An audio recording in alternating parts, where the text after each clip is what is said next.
세상에는요, 많은 건물들이 있습니다. 한국은 건물들이 나름대로 이렇게 표가 많이 납니다. 예를 들어 병원이면 병원 건물, 또 관공서면은 관공서 건물, 또 아파트면 아파트, 또 주택이면 주택.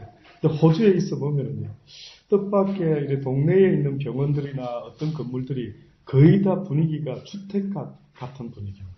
그래서 얼핏 보면은 여기 주택인지 병원인지 어떤 쇼업인지 분간하기가 좀 어렵습니다. 그러나 막상 이렇게 건물 앞에 보면은 이 간판이 붙어 있죠. 여기 병원이구나. 그리고 거기 들어가 보면은 여기 의사도 있고 간호원도 있고 또 의료 도구가 있는 거 보니까 병원이 확실하구나 라고 이렇게 느낄 정도로요. 얼핏 겉을 봐서는 잘 모를 때가 있습니다. 이 세상을 살아가면서 우리가 이런 건물들이 있는 것처럼요.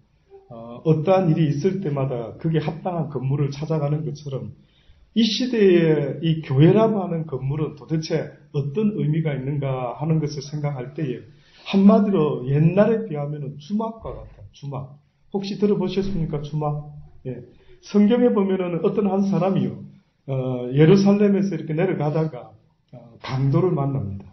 그래서 이 사람이 강도를 만나가지고 얼마나 얻어맞아서 모든 걸 빼앗겼는지 피를 흘리고 죽어가는 것입니다.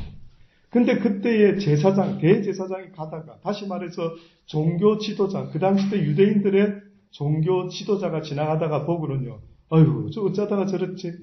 그러면서 아마 속으로 생각했는지요. 성경에는 자세히 나와있지 않습니다. 그냥 지나갔습니다. 왜 그냥 지나갔을까? 여러 생각을 했겠죠. 나는 지금 예배 드리러 가야 되겠고, 또 혹은 나는 지금 다른 모임이 있으니, 도와주고 싶어도 참 시간이 없네. 뭐 이런 서로 생각 속에서 아마 지나갔을 수도 있죠. 또 레위인이, 다시 말해서 대제사장은 아니지만 종교인인 아주 교회의 리더 되는 집사님, 권사님, 장로님 이런 부류의 사람이 또 한 사람이 지나갑니다. 근데 또 그 모습을 보고 그냥 지나가고. 근데 당시에 사마리아인이 있습니다. 혼혈족, 유대인과 혼혈족으로 유대인들이요 서로 생각할 때에 저것들 믿음을 지키지 못하고 혈통을 지키지 못하고 어떻게 저렇게 결혼할 수가 있어? 뭐 이렇게 생각했던 사마리아인 사람이 글로 지나가는 것입니다. 지나가다가 사마리아 그 사람이 그 강도 만난 사람을 보고요 깜짝 놀래가지고 얼른 달려가가 응급처치할 수 있는 비상약 기름을 꺼내가지고 그 다친 상처에다가 바르고 얼른 그 사람을 업어가지고요 주막에다가 데려줍니다. 주막. 그 주막에다가 데려주면서 뭐라고 주막 주인한테 부탁을 하느냐 하면 내가 이 사람을 도와주고 싶은데 내가 지금 일이 있어서 어차피 갔다 와야 되긴 합니다. 그러나 당신에게 부탁하니 이 사람을 좀 잘 돌봐주십시오. 내가 내 일을 다 마치고 돌아올 때에 혹시 비용이 더 많이 들고 어떻게 부비가 들면은 내가 다 폐해 줄 테니까 다 갚아줄 테니까 이 사람을 꼭 좀 돌봐주십시오. 하고 어떤 사마리아인이 그 사람을 도와주고 떠나게 됩니다. 성경에 이 이야기를 예수님이 직접 하셨습니다. 왜 이 이야기를 하셨느냐 하면은 어떠한 랍비가 물어보기를 예수여 도대체 선한 일이 뭡니까? 그리고 우리가 말하는 당신이 말하는 내 이웃을 내 몸과 같이 사랑하라는 그 이웃 사랑, 그 이웃이 누굽니까? 누가 나의 이웃입니까? 내 옆집에 사는 사람입니까? 누굽니까? 이렇게 물어봤던 것입니다. 그때 예수님은 너희가 이 세상을 살아가면서 도와줘야 될 사람을 만나면은 그 사람이 곧 너의 이웃이다라고 성경이 우리에게 말하고 있습니다. 그러니 이 말씀이 얼마나 참 복됩니까? 근데 문제는 주막이라는 곳은 이 사람을 도와주고 이렇게 쉬게 해줄 수 있는 것처럼요. 어떻게 보면은 우리 시대의 기독교라고 하는 것, 우리 시대의 교회라고 말할 때에 도대체 이 교회는 무슨 역할을 해야 되는 거예요? 많은 큰 교회들도 있고 조그마한 교회들도 있습니다. 그러면 도대체 교회는 어떤 역할을 해야 되는 줄 혹시 생각해 보셨습니까? 어떤 분들은요, 교회에 대한 열심이 너무나 커서 제가 뜸방에 우리 교인분들하고 뜸방에 이렇게 가지 않습니까? 엊그젠가요? 그 원장되는 그 권사님 남자 국민학교 동창생들이 왔더라고요. 그쵸? 한 3분이 왔더라고요. 예. 그래서 말을 이렇게 원장님이 아주 그 남자분들하고 말을 놓고 이야기를 하기에 저는 누워서 참 편한 사이인 같다. 뭐 그 정도만 느꼈는데 알고 보니까 국민학교 동창이라는. 세상에 국민학교 동창이 근 60 가까이 살아오시면서 아마 지금까지도 연락이 되는 모양이죠. 그러다가 그분들이 이제 다 마치고 떠날 때쯤 되었는데 그때 무슨 이야기를 하다가 어떤 친구 이야기를 하다가요. 아, 그 친구는 참 와이프를 잘 얻었어. 그러더라고요. 야, 그 친구 와이프, 그 친구 있잖아. 27인가요? 몇 살 때부터 뭐 몸에 아주 병이 났는데, 야, 그 친구 그때부터 몸이 안 좋았는데, 그런데 지금까지 그 와이프가 떠나지도 않고 세상에 그 남편을 도와주고 병간호해주고, 야, 그런 와이프 없지? 뭐 이러는데, 옆에서 또 다른 친구가 그 와이프가 교회 다닌다 그러잖아, 교회. 그러면서, 아유, 역시 신앙심이 있으니까, 뭐 믿음이 있으니까, 역시 좀 다르구만. 그러니까 또 한 사람이 이렇게 이야기합니다. 그래, 적당히 예수 믿어야지. 너무 환자같이 믿으면 안 돼. 너무 교회 빠지는 거 보기 안 좋아. 제가 그 말을 잠깐 들을 때에 왜 저 남자가 저렇게 말했을까? 분명히 자기 친구 아내, 예수 믿는 그 아내가 참 대단하다. 어떻게 저런 아내가 있을 수 있을까라고 하면서도 갑자기 교회 이야기가 나올 듯 하니까 너무 깊이 빠지면 안 되지. 교회는 너무 깊이 빠지면 안 돼. 그저 환자가 될 정도로 빠지면 안 되는 거야. 왜 그 말이 나왔을까? 왜 남자인 저도 남자 입장에서 왜 그 사람이 그런 말이 불쑥 나왔을까? 다른 친구의 아내 이야기를 하다가 왜 그랬을까요? 너무 교회에 대한 시간 투자를 많이 해서 그렇지 않겠습니까? 딱 한마디로 말하면 남편하고 가정에 있는 시간보다 아내가 예수 믿더니만 어느 날 갑자기 교회에 다니는 시간이 너무 많아지는 것을 그 사람들이 느꼈기 때문에 어느 정도 해야지 너무 교회에 빠지니까 나는 싫어. 이거 아니겠습니까? 저도 싫습니다. 저도 목사지만 싫습니다. 제가 아는 하나님은요. 교회에 시간을 많이 투자해라라고 성경에 써놓은 적이 한 번도 없습니다. 뜻밖에도. 교회는 믿음 있는 사람, 전도사님들 중심으로, 목사님 중심으로, 장로님 중심으로 믿음 있는 몇 사람만 수고해주면 되는 것입니다. 어떻게 보면. 나머지 모든 하나님의 사람들은요, 교회에 와서 시간 보내는 시간도 중요하겠지만, 그러나 교회에서는 그 강도 만난 사람을 그 주막 주인이 싸매주고 건강하게 회복시켜가지고 다시 세상으로 내보내야 되는 것처럼 여러분이 이곳에 오는 이유가 있다면 하나님의 말씀을 듣고 배워서 그 말씀대로 살아갈 힘을 얻고 또 나가서 살아야 되는 것. 이것이 바로 하나님이 우리에게 말씀하고 있는 것입니다. 그러니 어느 순간부터 성경에는 기독교가 이렇게까지 커지라고 말한 적이 없는데 캐톨릭이 베드로 사도의 뜻을 이어받아서 점점 그 교세가 커지다 보니까요. 어느 날 교회가 막 너무너무 커지고 이제는 뭐 십자군 전쟁까지 리드할 정도의 정치적인 힘까지 있다 보니까 교회의 교황과 신부의 권한이 점점 커지다 보니 어느 순간에요. 많은 사람들이 교회에 다니는 그 열심이 너무나 특심하여 어느 날 예수님께서 이런 일을 겪게 되십니다. 마태복음 21장에 보면은 예수님이 어느 날 성전에 들어가게 되십니다. 성전에 보면은 그 이방인의 마당이라는 곳이 있습니다. 저 안쪽에 예배당이 있고 지성소가 있는데 바깥 마당에는 이방인의 마당이라는 곳이 있습니다. 그곳에서 사람들이요 짐승을 팔기 시작합니다. 왜? 제사 드리러 갈 때 꼭 짐승을 가지고 갔기 때문에. 또 나름대로 헌금을 가지고 갔었더래요. 그래서 내가 지은 죄가 많고 속죄할 것이 있으면 꼭 짐승을 사가지고 가서 부자들은 소나 양을 사고 좀 가난한 사람들은 비둘기나 뭐 이런 것을 타가지고 가서 제사를 드리게 됩니다. 그런데 당시에 역사가들의 이야기를 들어보면 그 장사를 하는 사람들이 어떻게 그 성전 안으로까지 들어와가지고 그 이방인의 마당에서 장사를 그렇게 할 수 있을까? 그것을 허락한 사람은 제사장들입니다. 결국은 제사장이 처음부터 이런 일이 있은 게 아닌데 어느 순간에 어차피 제사 드리려면 짐승이 필요하니까 자기 집에서부터 정성껏 처음 태어난 아주 귀한 짐승을 준비했다가 가져오는 사람도 있겠지만 대부분의 사람이 좀 귀찮지 않습니까? 그러니 아이고 그 성전에 가면은 짐승 팔고 하니까 거기서 사면 되지 해서 그냥 와가지고 아마 짐승을 사는 사람들이 많았던 모양이죠. 그러다 보니까 어느 날 제사장과 장사꾼들이 무슨 대화가 오고 갔는지 모르겠는데 성전의 마당에서 짐승을 팔기 시작하는 것입니다. 이것을 아신 예수님이 어느 날 성전에 들어오시더니만 그 마당에 있는 장사하는 사람들의 상을요 완전히 다 뒤집어 엎어버립니다. 와, 예수님이 그동안 온유하신 분, 아주 젠틀하신 분, 그저 뭐 말씀을 잘 가르치시는 그런 어떤 참 멋있는 랍비의 모습이었는데 세상에 이렇게 과격한 게 이런 모습이 있을 줄이야 미처 모를 정도로 막 상을 뒤집어 엎어버리는 거예요.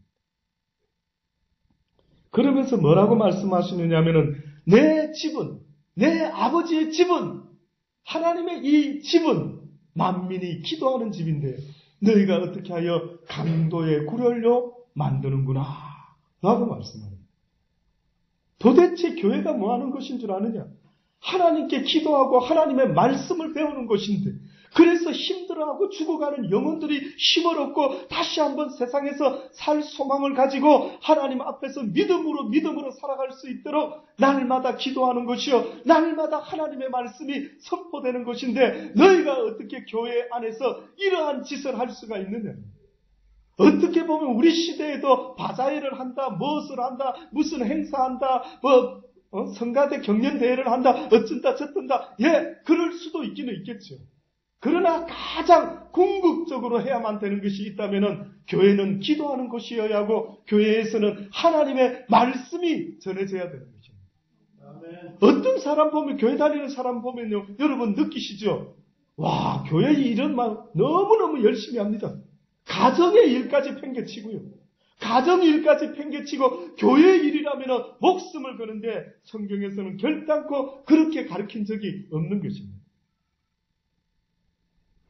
오히려 예수님이 뭐라고 말씀하는 줄 아십니까? 그 장사하는 사람들의 그 열심히 있는 것을 보고요. 제자들이 예수님이 뒤집어 엎는 그 장면을 보면서 성경에 보면 이런 말이 있습니다. 제자들이 성경 말씀에 주의 전을 사모하는 열심히 나를 삼키리라 한 것을 기억하더라. 예수님의 저 모습을 보고 왜 예수님이 저렇게까지 화를 내실까 했던데 제자들이 무슨 생각 하나를 떠올렸어요. 아, 구약 성경에 보니까 이런 말이 있지. 주의 전을 사모하는 열심히 나를 삼키리라. 이것은 다윗의 말입니다. 다윗이 어떤 이야기를 했느냐 하면은 시편 69편에 보면은 주의 집을 위하는 열심히 나를 삼키고 주를 회방하는 회방이 내게 미쳤나이다. 내가 곡하고 금식함으로 내 영혼을 경계하였더니 그것이 도리어 나의 욕이 되었으며 내가 굵은 배로 내 옷을 삼았더니 내가 저희의 말거리가 되었나이다. 무슨 말이냐면 다윗이 지금 이렇게 말하는 것은 내가 하나님 앞에서 너무 지나친 그런 종교 행위의 모습이 오히려 다른 사람들한테 말거리가 되었고요. 오히려 다른 사람들한테 시험거리가 되는구나. 이야, 교회 저렇게 열심히 다니더니만 꼴 좋다. 예, 아이고 주여 주여 막 늘 돌아다니면서 하더니만 오히려 다윗이 지금 고민하고 있는 것은 내가 혹시 하나님 앞에 너무 종교 행위의 삶에 오버한 것은 아닌가. 그래서 하나님의 성전에 대한 열심이 오히려 저들에게 비웃음거리가 된 것이 아닌가 라면서 자기를 지금 돌아보고 있는 겁니다. 성경이 하나님이 과연 무엇을 원하는가? 나는 하나님이 교회에 대한 열심을 원하는 줄 알았는데 정말 이게 아니란 말인가? 이러면서 성경 시편에 쓰여 있는 그 이야기를 예수님의 제자들이 예수님이 그 성전에서 장사하는 이들의 판을 뒤집어 엎을 때 아하, 저 장사꾼들 막 교회 제사 드리는 일에 막 예배 드리는 일에 저래 목숨 거는 저들에게 뜻밖에도 예수님은 그거를 원하지 않으시는구나. 그 이유가 바로 저 성전에 대한 지나친 열심이 오히려 하나님의 뜻을 망치고 있는 것이구나 라고 제자들이 예수님 옆에서 지켜보았다라고 말하고 있습니다. 순종이 제사보다 낫다라는 말이 있습니다. 순종이 제사보다 낫다. 사울이라고 하는 이스라엘의 초대 왕이 있었습니다. 이 사울 왕이 어느 날 하나님이 사울 왕에게 사무엘을 통해서 명령을 내립니다. 아말렉이라고 하는 저 족속을 다 죽여라.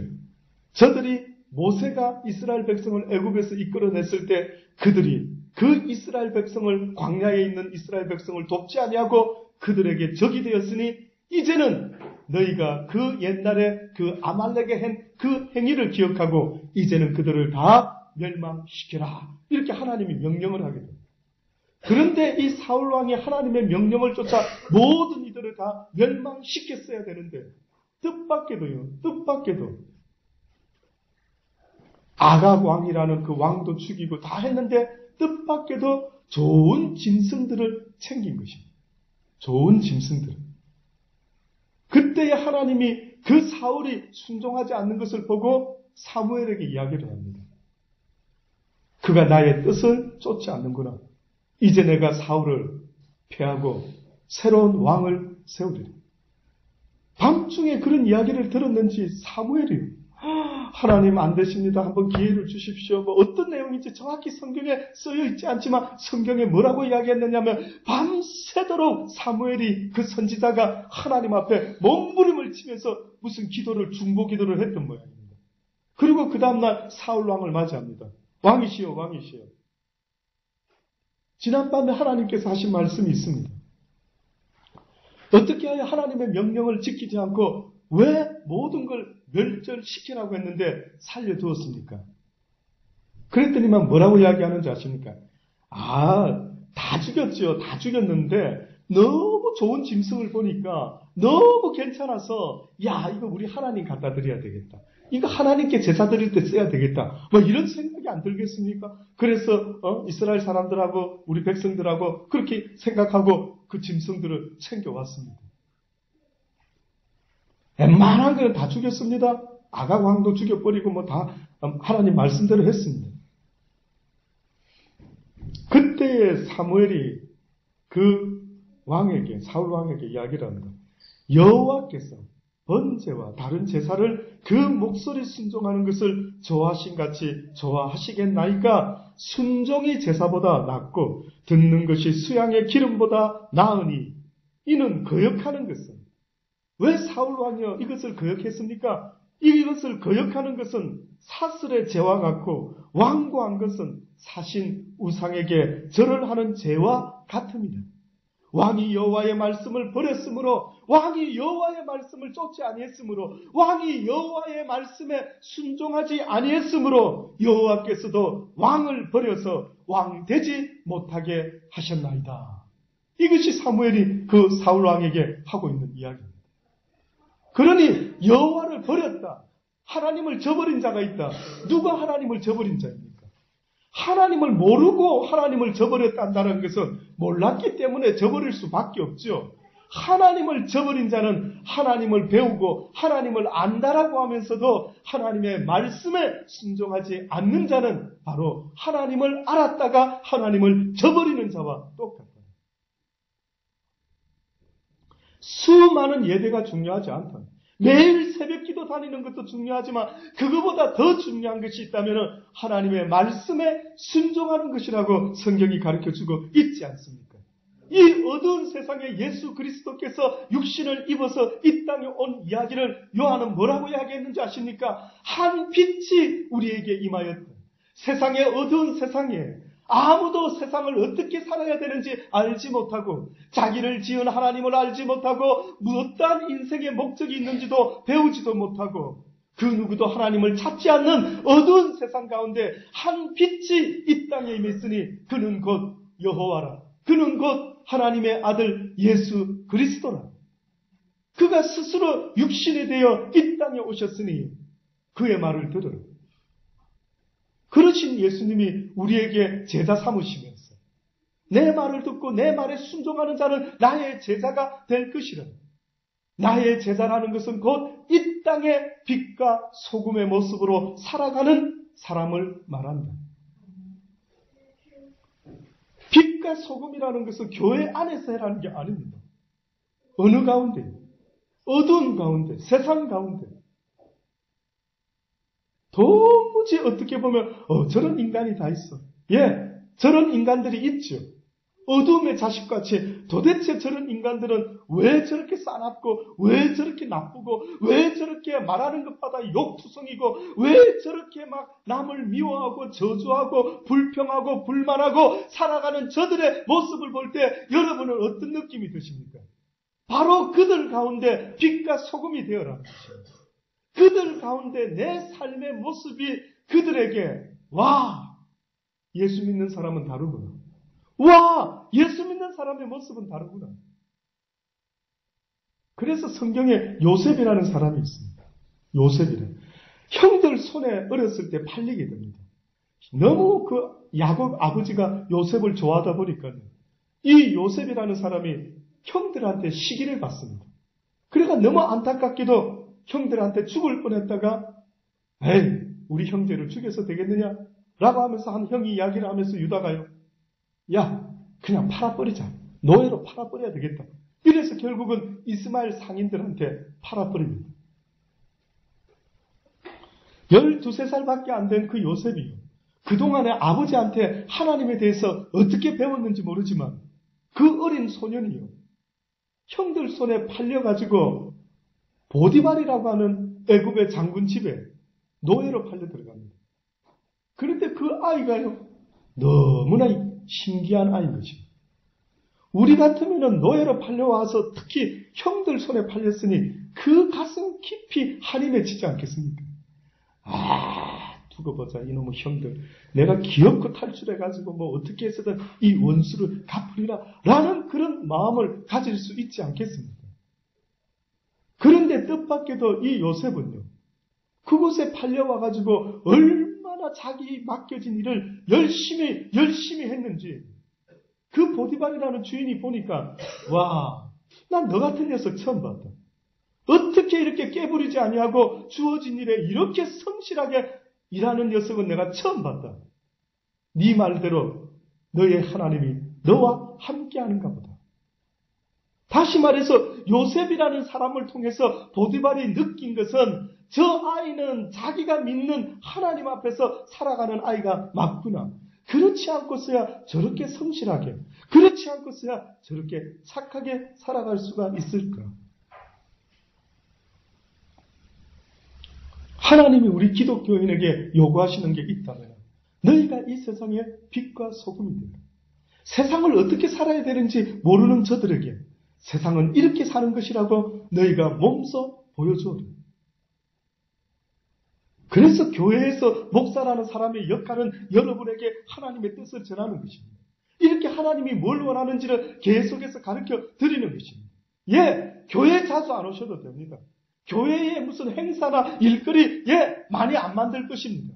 그러나 더 중요한 것은 나의 가정에서부터 내가 마땅히 사랑해야 될 그 사람에게 어떻게 하면은 내가 사랑을 나타낼 수가 있을까?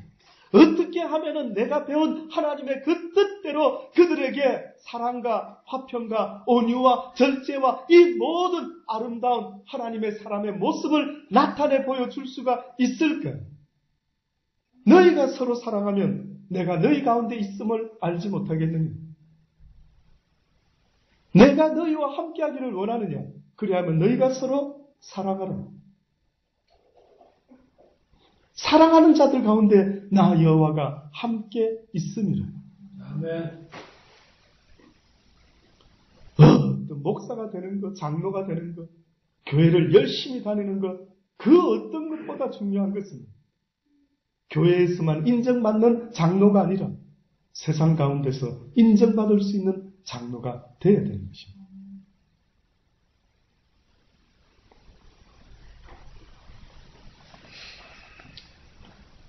고린도전서 6장에 보면은 이런 말씀을 하고 있습니다. 너희 몸이 그리스도의 지체인 줄을 알지 못하느냐.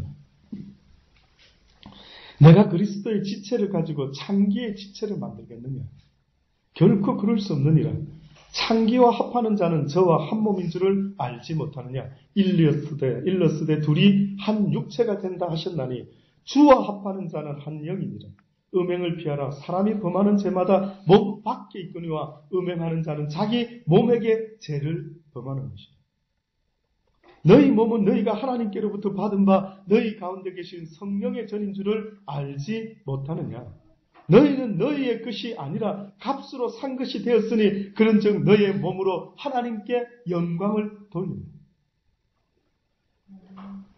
다시 말해서 이 창기의 비유는 어떤 비유인 줄 아십니까? 육적인 음행도 나쁘다라고 하겠지만 하나님이 더 나쁘다라고 보는 것은 영적인 음행을 말합니다. 영적인 간음. 도대체 육적인 간음과 영적인 간음이 뭡니까? 세상에서도 간음이라는 게 뭡니까? 예를 들어서 아내가 있는데, 남편이 있는데 바람을 피웠다 합시다. 그러면 그걸 뭐라고 합니까? 간음했대. 어떻게 그럴 수가 있느냐? 막 그렇게 이야기가 되겠죠. 어떻게 남편을 두고 계약하고 결혼식하고 사인을 다 하고 법적으로 남편과 아내가 된 그 사람을 두고 어떻게 그런 일을 할 수가 있느냐라고 할 때에 그러게 말이에요. 어떻게 그럴 수가 있지 사람이? 뭐 이렇게 말합니다. 지금 성경에서도 뭐라고 이야기하는지 아십니까? 너희가 나 예수 그리스도를 믿는다라고 말하는 것은 곧 나와 네가 법적으로 하나가 되었다. 이제는 오직 하나님만을 사랑하고 하나님만을 섬기며 살아갈 것을 계약한 것인데, 더 나아가서는 예수 그리스도와 결혼한 것인데, 나와 아버지가 하나인 것처럼 저들과 내가 하나이게 하여 주옵소서. 내 말이 네 안에 가고 네가 내 안에 가면은 무엇이든지 구하라. 능치 못함이 없으리라. 내가 문 밖에 서서 문을 두드리노니 누구든지 너희의 마음의 문을 열면 내가 너희에게로 들어가서 너로 더불어 먹고 마시며 너는 나로 더불어 먹고 마시게 될 것이라. 하나 될 것이라. 하나 되기를 하나님은 계속해서 원하고 있는 것입니다. 교회 생활을 시작해서 마지막에 교회 생활의 끝이 뭘까요, 목사님? 우리가 교회 생활 시작할 때 교회가 궁극적으로 원하는 마지막 단계가 뭘까요? 뭔 줄 아십니까? 예수님과 결혼하는 것입니다. 뭐 때문에 5년 동안 데이트합니까? 왜 교제를 하기 시작합니까? 심심해서요. 땅콩 먹으면서. 그죠? 그냥 심심해서 데이트합니다. 예, 그럴 사람도 있겠죠. 그러나 데이트를 한다는 것은 어떻게 보면은 젊은 남녀가 데이트한다는 것은 궁극적으로 무엇을 말하는 것입니까? 결혼을 생각해 보는 거죠. 잘 교제해가지고 마음이 통하면은 어떻게 해요? 결혼해야지. 맞습니까? 왜 교회 나와서 목사님 뭘 배우는데요? 하나님의 말씀. 그 배워서 어디 써먹는데요? 궁극적으로 그 말씀을 배우고 결국은 내가 주와 하나가 돼야 되겠구나. 또다시 말하면 요즘 계속 반복해서 이야기를 하고 있습니다. 계속 반복했어요. 성경에서는요, 우리에게 뭘 말씀하느냐 하면은 사랑하는 자들아, 이 세상에서 너희를 사랑하는 자는 나 여호와라. 사람이 너희를 사랑하는 게 아니다. 사람보다도 더 나는 너희를 사랑한다. 너희의 육신의 부모가 너를 사랑하느냐? 너희의 남편이 너를 사랑하느냐? 너희의 아내가 너를 사랑하느냐? 너희의 자식이 너를 사랑하느냐? 그 누가 너희를 사랑하는 것보다 나 만군의 여호와가 너희를 더욱더 사랑하느냐? 이것을 전하고 싶으셨어. 우리가 누군가와 데이트할 때에 10번 찍어 안 넘어가는 나무 없다 그러죠. 그래서 10번을 찍습니다. 어떻게 해요? 계속 그 아가씨한테, 계속 그 남자한테 은근슬쩍 추파를 던지면서 또 은근슬쩍 뭔가 식사를 사주면서 계속해서 10번 찍지 않습니까? 그러다 보면 어떻게 보면은요, 처음에는 마음이 별로 없었는데, 처음에는 결혼까지 생각해 본 적 없는데, 어떤 사람이 나를 자꾸만 좋아한다 그러고요. 계속해서 나한테 그냥 마음을 표시하고요. 어떻습니까? 선영자매. 누가 먼저 표시를 했는지는 모르겠지만, 사귀자고 누가 옆구리를 먼저 찔렸는지 모르겠지만, 혹시 우리 재훈군이 막 계속 막 들이대면서 딱 내 스타일입니다. 딱 나한테 맞습니다. 뭐 어쩌고 저쩌고. 예, 혹시 첫눈에 뿅 갈 수도 있겠지만 아마 한 번, 두 번, 세 번, 네 번 계속해서 들이대다 보면 사람 마음이 이상하게 좀 변하더니, 야, 이거 진짜 이 사람이 나를 사랑하는구나. 사랑하는 사람 앞에서 그 사랑에 무릎 꿇지 않는 사람이 이 세상에 있을까요? 누가 여러분 보고 자꾸 사랑한다고 말하는데 무릎 꿇지 않을 사람이 과연 있을까요? 하나님이 그렇답니다. 하나님이 여러분을 사랑한답니다. 저도 이게 처음에는 안 믿어지더라고요. 그리고 저한테 하나님이 이용호를 사랑합니다. 그렇게까지 말해준 사람도 별로 사실은 없었습니다. 주로 말하는 말씀은 예수님을 믿고 구원을 얻으세요. 뭐 이런 이야기를 많이 들었지만 하나님이 당신을 사랑하십니다. 사랑하십니다. 그 사랑 이야기를 성경에 보니까 아가서에 보니까 어느 정도로 사랑하느냐면 남녀의 사랑 이상으로 하나님이 우리를 얼마나 사랑하는지.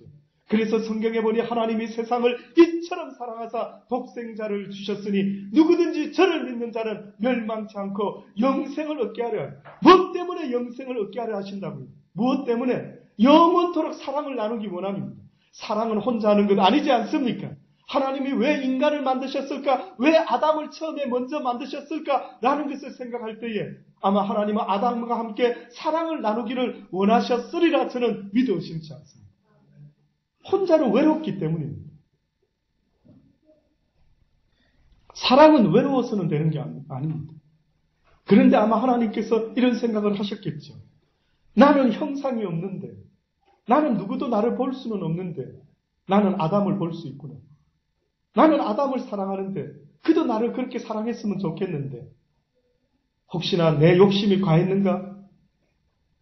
그에게도 눈에 보이는 사랑을, 눈에 보일 수 있는 어떤 사람을 하나 지어줄까? 뭐 여러 가지 생각을 하셨는지 모릅니다. 저는 왜 예수님이 육을 입고 이 땅에 오셨을까라고 했을 때 인간들이요 하나님을 사랑해야 되는데 하나님은 형상이 없으신 분이고 보디가 없다 보니까 도대체 그 하나님이 어디 계셔? 어떻게 사랑한단 말이야? 라는 이야기가 있지 않았을까요? 그래서 하나님께서 신이 육신이 되어 이 땅에 오셔서 예수 그리스도를 보내어 주신 것이 아니겠습니까? 그래서 예수 그리스도와 어떻게 하기를 원하신다고요? 결혼하기를. 너희는 내 아들 예수의 신부가 되었다. 대단하지? 그래서 처음에 이 땅에 오신 예수님은 구원자로 이 땅에 오셨지만 두 번째 이 땅에 오시게 되는 예수님은 심판주로 오시겠지만 또한 성경이 뭐라고 말합니까? 믿지 아니하는 자들에게는 심판주가 될 줄 모르지만 믿는 하나님의 사람들에게는 무엇이 된다고요? 신랑이 된다. 신랑이. 그래서 유대인의 결혼 예식을 성경에다가 써놨습니다. 뭐라고 써놨는 줄 아십니까?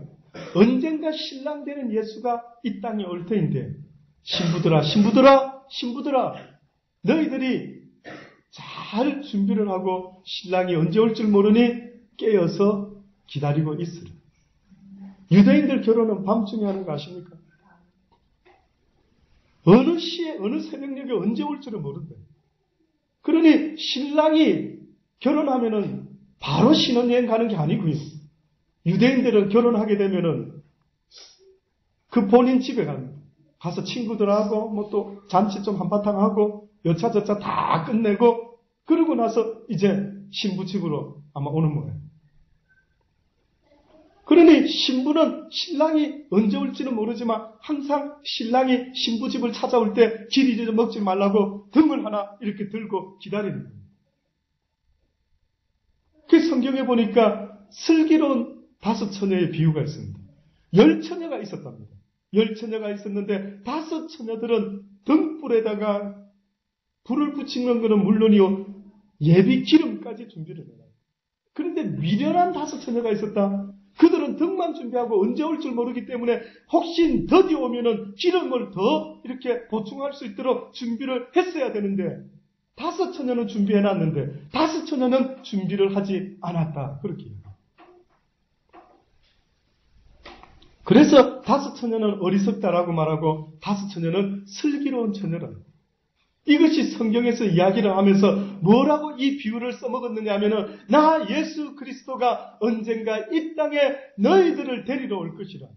특히 나를 준비하고 나와 이제 하나가 되어서 살아왔던 모든 나의 백성들은 나의 신부가 될 것이라. 내가 공중에 재림하여 그들을 휴거시킬 것이라. 그리하여 공중에서 7년 혼인잔치를 베풀 것이라. 혼인잔치를 베풀다. 이것이 성경에서 우리에게 말하고 있는 신기한 이야기입니다.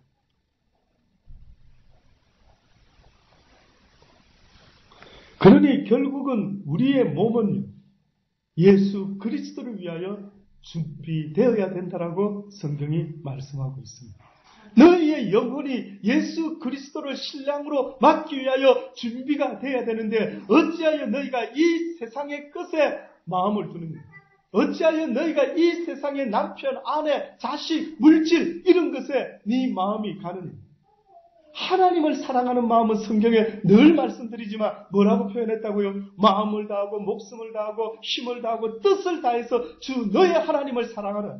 하나님을 사랑하는 그 마음을 다른 것에 나누지 말아라. 만약에 돈을 벌기 위해서 목숨을 다하고 마음을 다하고 뜻을 다하고 양심을 팔아먹고 그 짓을 한다고 한다면 그것은 안 된다. 그건 나쁜 것이다. 너희가 나 여호와를 몰라서 그랬다면 모르지만 나를 안다라고 하면서도 그렇게 한다면 그것은 잘못된 것이다. 결혼까지 해놓고 그런 짓을 하면 그는 잘못된 짓이다라고 알려주고 있는 것이다.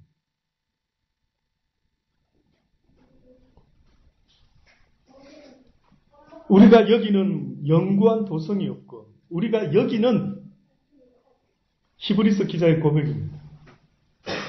이 결론적으로 한번 들어보십시오. 우리가 여기 이 땅에는 영구한 도성이 없고 영원한 성전이 없고 오직 장차 올 것을 천나니 이러므로 우리가 예수로 말미암아 항상 찬미의 제사를 하나님께 드리자. 이는 그 이름을 증거하는 입술의 열매니라. 오직 선을 행함과 서로 나누어 주기를 잊지 말라. 이 같은 제사는 하나님이 기뻐하시느니라. 이 같은 제사를 하나님이 기뻐. 뜻밖에도 지금 이 히브리서 기자가 말하는 제사는 그저 교회 성전의 짐승을 죽여서 피를 뿌리는 그 제사를 말하는 것이 아니라 항상 너희의 입술에 찬미의 제사가 끊이지 않게 하라. 항상 하나님을 찬양하라. 항상 여호와께 모든 영광을 돌려라. 뿐만 아니라 선을 행함과 서로 나누어주는 것을 잊지 말아라. 이 같은 선한 제사는 하나님이 기뻐하시는 것입니다. 무엇이 예배냐? 이 한 시간 앉아서 예배를 드린다는 것은 어떻게 보면 하나님의 말씀을 배우는 시간이고 궁극적으로 하나님께 날마다 제사를 드리는 시간이라는 것은 내 육신의 욕심대로 살지 않고 육신의 욕심을 쳐서 복종시키고 그리스도 안에서 죽음으로 말미암아 하나님의 말씀에 순종하는 그 모습이 산 제물이 되어 살아가는 하나님이 기뻐하는 자의 모습이라고 성경이 지금 말씀하고 있는 것 아니겠습니까? 귀 있는 자는 들어보십시오. 들어보십시오. 성경이 말하는 진리의 말씀은 바로 이런 것입니다. 결단코 하나님이 말하는 성전은 이 보여지는 유형의 성전도 물론 의미가 있습니다만 더 중요한 것은 우리 심령 속에 있는 성전을 말씀하고 있습니다. 그러니 오늘 본문의 말씀에 뭐라고 이야기합니까? 너희의 몸을 하나님이 기뻐하시는 거룩한 산 제사로 드리라. 이는 너희의 드릴 영적 예배니라. 너희는 이 세대를 본받지 말고 오직 마음을 새롭게 함으로 변화를 받아 하나님의 선하시고 기뻐하시고 온전하신 뜻이 무엇인지 분별하도록 해라. 그러니 네 심령의 성전을 지어라. 네 심령에 무너진 성전을 구축해라는 것은 네 마음속에 무너진 그러한 낙심과 절망 가운데 살아가는 네 마음을 좀 수축을 해라. 좀 일으켜라. 소망 없는 네 마음에 하나님의 말씀으로 이제는 벽돌을 쌓아서 네 마음에 하나님의 성전을 지어가라. 네 마음에 하나님의 말씀이 충만하게 하라. 그래야만 하나님이 그 말씀 가운데 거하시게 될 것이다. 말씀이 있는 곳에 하나님의 성령이 함께할 수밖에 없는 것입니다. 그래서 성령은 부지런히 우리에게 말씀을 가르쳐 주려고 하는 것입니다. 제발 이 세상에 썩어질 똥 같은 지식을 쌓지 말아라. 네? 여러분이 아는 지식이라는 게 뭡니까? 무슨 지식을 갖고 살아가시는데요? 여러분이 가진 그 지식이 여러분을 행복하게 해주던가요? 돈 버는 지식을 갖고 있습니까? 행복합니까? 그 지식으로 말미암아 행복하던가요? 그 지식은 돈이 없으면 불행, 돈이 있으면 행복이라 말하지만 결단코 그것은 참 진리가 아닌 것입니다. 돈 많은 사람들한테 물어보십시오. 이병철 회장한테 이건희 회장한테 그의 딸한테 물어보십시오. 돈이 많아서 행복한지. 결국 그 딸이 자살한 거 아시죠? 왜 자살했는데? 사랑을 위하여. 자기의 사랑이 이루어지지 않았을 때 그는 가지고 있는 모든 재산도 마다하지 않고 목숨을 스스로 끊어버리고 버렸어요. 답이 그게 아닌 겁니다. 있어 봐야 알겠다 하지만 있어 본 사람한테 물어보십시오. 돈이 많기 때문에 행복하십니까? 아마 결단코 돈 때문에 행복하다는 사람 별로 없을 거예요. 뭔데 인생이? 그 돈을 지키기 위해서 얼마나 신경 쓰겠습니까? 하나님에 대한 그 말씀으로 내 심령 속에 하나님의 그 진리의 말씀으로 하나님의 전을 지어내지 못할 때, 쉽게 말하면 내 속에 올바른 생각을 만들어내지 못할 때에는 나의 인생이 뜻밖의 어느 날 끝이 납니다. 어느 날 갑자기 무너지는 것이죠. 시간이 있을 때, 기회가 있을 때 날마다 하나님의 말씀을 배우실 수 있는 여러분 되기를 바랍니다. 요셉이 애굽을 다스리게 되었을 때 7년 풍년과 7년 흉년이 왔다고 했어요. 하나님의 말씀을 배울 수 있는 7년의 기간이 있다면 나중에는 하나님의 말씀을 듣고 배우려고 할지라도 주께서 그 어떠한 종들에게도 말씀을 주지 않으면 그 누구도 하나님의 말씀을 전할 수도 없고 듣고자 해도 들을 수가 없는 시대가 올 수도 있다는 사실을 잊지 마십시오. 기회 있을 때 말씀을 부지런히 배우라는 것입니다. 배를 언젠가 말씀드렸지만은 배가 있는데 그 배 밑에 보면은 배가 파손되지 않도록 굉장히 무거운 그런 아주 납덩어리 같은 것이 배 밑에 중심을 꽉 잡고 있답니다. 아십니까? 보통 우리 볼 때 큰 배가 어머나 저 배가 어떻게 기울어지지도 않고 저렇게 중심을 딱 잡고 있지. 그게 중심 밑에 뭐가 있다고요? 무거운 납덩어리가 있다. 꼭 오뚜기가 넘어졌다 서고 넘어졌다 하는 거죠. 아유 저기다 왜 저렇게 투자하지? 아 저런 걸 그렇게 무겁게 달 필요가 있을까? 돈을 들여서 있을까요 없을까요? 어떻게 아십니까? 그냥 뭐 잘 표도 안 나는데 그죠? 보통 때는 표가 안 나겠지만 어느 날 항해를 하다가 인생을 살아가다가 어려운 풍랑이 몰아칠 때에 힘든 일이 생길 때 그때 잘 만들어진 배와 못 만들어진 배의 차이를 보게 되는 것입니다. 그렇죠? 평화로울 때는 잘 모릅니다. 어떤 사람 성격을 알려고 해도요. 좋을 때는 잘 모릅니다. 힘든 일이 딱 생겨보면 그 사람 성격 오 나오네 뭐 이렇게 볼 수 있는 거예요. 예, 어떻게 보면 힘든 일이 있을 때 보여지는 모습이 나의 본 모습이 되는 것입니다. 뜻밖에도. 좋을 때 웃는 사람들은 다 웃을 수 있습니다. 그런데 힘들 때도 불구하고 미소를 잃지 아니하고 마음을 잃지 아니하고 평화를 유지하며 오히려 다른 사람을 격려할 수 있는 그런 인격과 인품을 가진 사람이라면 그런 남자, 그런 여자 괜찮습니다. 결혼하시기 바랍니다. 네, 괜찮습니다. 배의 밑창에 그 무거운 것이 있다라는 것은 보통 때는 알 수 없지만 풍랑이 일게 되면은 알 수가 있는 것처럼 지금 이 순간에도 저는요 여러분에게 기회가 있을 때 나와서 함께 하나님의 말씀을 이 주막에서 배울 수가 있을 때 부지런히 배워두시기 바랍니다. 세상에 돈 버는 사상도 중요하지만 하나님의 진리의 말씀이 인간이 무엇으로 살아가는지 하나님이 날마다 우리에게 알려주는 그 사랑을 늘 배울 수 있게 되기를 원합니다. 하나님이 나를 이렇게 사랑하는 건가? 정말 나를 사랑하는 건가? 왜 나를 이렇게 사랑하지? 왜 나를 사랑하는 줄 아십니까? 여러분이 하나님의 것이기 때문에 그렇습니다. 여러분이 하나님의 자녀이기 때문에 그렇습니다. 내가 너희를 지었느니라. 내가 너희의 영혼의 아버지라. 너희는 내 것이라. 어느 날 내가 너를 낳았느니라. 너는 내 아들이라. 너는 내 딸이라고 지금 말하고 있는 것입니다. 어쩌면 좋습니까?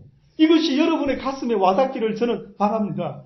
여러분은 이씨 집안에 박씨 집안에 김씨 집안에 최씨 집안에 한씨 집안에 그러한 자녀들이 아니라 하나님의 자녀라고 말하고 있는 거예요. 하나님의 자녀. 너희는 나로부터 왔단다. 너희의 보디는 흙이란다. 너희의 육신의 부모는 다 흙으로부터 온 것이다. 그러나 너희의 코에 내가 생기를 불어넣었더니 너희가 생명이 되었다 하지 않느냐. 살아있는 영물이 되었다고 하지 않느냐. 너희는 육적인 인생들이 아니라 영적인 영물이라고 자꾸 말씀합니다. 그래서 짐승들이 사람과 다른 게 뭔지 아십니까? 짐승의 영은 땅에 속한 영인데 인간의 영은 하나님의 형상을 닮은 영이기에 짐승들이 인간을 두려워하는 것입니다. 그런데 어느 순간에 하나님을 잃어버린 인간들은 이제 오히려 짐승을 두려워합니다. 아십니까? 여러분은 육적인 존재가 아니라 카인의 후예가 아니라 하나님의 후예다라고 성경은 계속해서 말씀하고 있으니 이제는 너희가 세상의 성전을 짓지 말고 너희의 심령의 성전을 세우라.